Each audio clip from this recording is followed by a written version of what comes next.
Good morning সবাইকে। কেমন আছো সবাই? আশা করছি সবাই ভালো আছো। রানী সংসার একটা নতুন ব্লগ ভিডিওতে তোমাদের সকলকে জানাই অনেক ওয়েলকাম। এখন সকাল 7টা মতন বাজে আর আমি রেহান স্কুলে বই আনতে গেছিলাম। ওখান থেকে এসে পরে এখন আমি সবার জন্য একটু টিফিন বানাচ্ছি বলতে এত গরম পড়েছে আর আমার গলার আওয়াজ শুনে বুঝতে পারছো আমার গলা একদম ভেঙে গেছে, কারণ আমি এত পরিমাণে গা ধুই যে কী করব, গরম লাগে তো ঠান্ডা লেগে গেছে। তো আজকে সবার জন্য একটু হালকা পাতলা টিফিন বানাচ্ছি সকালে, যেহেতু এত গরম গ্যাসের সামনে দাঁড়িয়ে থাকতেও ইচ্ছে করে না, তো ভাবলাম ছাতু করে দিলে আমার কাজটা অনেকটা কমে যাবে। সবাইকে চিনি দিয়ে ছাতু শরবত করে দিয়ে আমি কিন্তু পেঁয়াজ লঙ্কা দিয়ে বানিয়ে খাচ্ছি। আমি চিনির ছাতুর ঘোল একদম পছন্দ করি না, কারণ আমার অনেক বেশি গা গোলায়।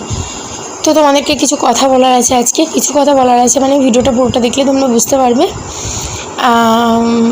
মানে বেশ কিছু কথা আছে তোমাদের সাথে, আগের দিন আমি কিছুটা শেয়ার করেছিলাম, ওটাই আবার একটুখানি কিছুটা শেয়ার করবো আজকের এই ভিডিওতে।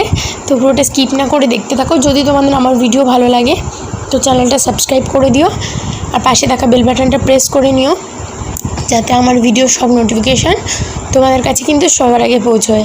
তো ওদিকে আমি রেহানকেও খাইয়ে দিয়েছি, সবাইকে দিয়ে দিয়েছি, আর এখন আমার জন্য বানাচ্ছি। বললাম একটু লেবু দিয়ে দেবো, তাতে কিন্তু অনেকটা বেশি টেস্টি হবে ছাতুটা খেতে।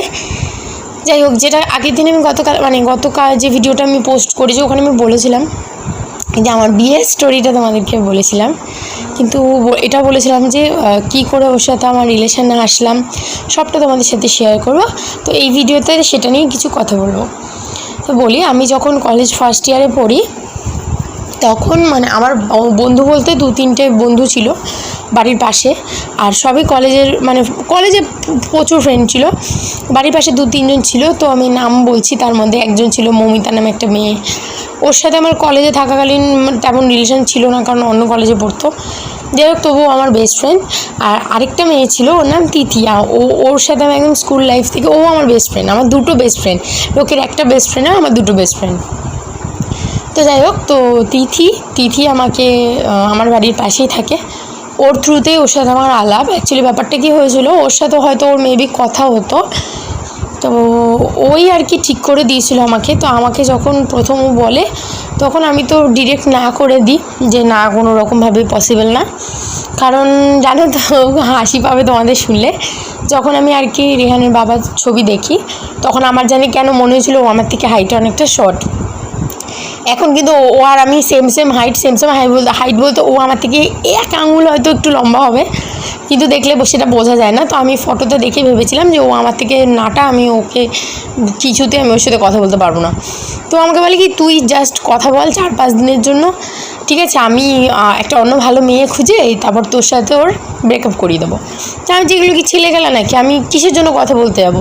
বলছে শোন রানী, তুই একটু কথা বল, আমাকে খুব ডিস্টার্ব করছে, বারবার বলছে একটা ভালো মেয়ে খুঁজে দিতে, তুই একটু কথা বল, তুই তো ফোনে কথা বলবি। আর তখন তো মেসেঞ্জারে ভিডিও কল এসব হতো না, হোয়াটসঅ্যাপেও এসব হতো না, খালি মেসেজই পাঠানো যেত আর ছবি পাঠানো যেত। তা আমাকে এগুলো বলতো যে তুই একটু কথা বল। তা আমি ওর কথা শুনে ওই যেটা হয় আমি একটু টুকটাক কথা বলতাম, তাও খুব রেয়ার, 1 দিন করলে 2 দিন করতাম না ফোনে। এরকম মেসেজ করলে রিপ্লাই করতাম, আবার আমি নিজেই মেসেজে রিপ্লাই দিতাম না, এরকম হতো। তো যাই হোক, সেটা করতে করতে ওই কদিনের মধ্যেই ওর সাথে একদিন ফোনে এমন কথা হলো আমার, ওর কথাগুলো শুনে আমার খুব ভালো লেগেছিলো, যেটা আমি আগের ব্লগেও বলেছি যে ওর কথাগুলো শুনে আমার খুব ভালো লেগেছিলো। তো সেরকমভাবেই আবারও আমাকে ফোন করে ওর সাথে একদিন কথা হলো। সেই কথা হওয়ার পর থেকে ওর উপর আমার কিন্তু অ্যাট্রাকশানটা জমে আস্তে আস্তে, ওকে ভালো লাগতে শুরু করে আমার সেই দিনে শুধু কথাতেই। কারণ ফটো তো আমি ওর আগে দেখেছি, আমার তো ফটো দেখে মানে ও যে দেখতে খারাপ আমি সেটা বলছি না, কিন্তু আমার মনে ছিল আমার থেকে হাইটে শর্ট, সেই কারণে আমার ওকে পছন্দ হচ্ছিলো না। কারণ আমি একটু হেলদি, ঠিক আছে, এতটা হেলদি ছিলাম না, কিন্তু মোটামুটি বিয়ের আগে হেলদি ছিলাম। যারা আমাকে চেনে জানে যে আমি যে একদম রোগা ছিলাম তা না, কিন্তু সি-সেকশন হওয়ার পর আমি আরও বেশি হেলদি হয়ে গেছি। তো যাই হোক, আরও বেশি তাই হেলদি হয়ে গেছি। আর তখন আমি আটটু রোগাই ছিলাম, কিন্তু ও একদমই রোগা ছিল, একদমই রোগা পাতলা ছিল।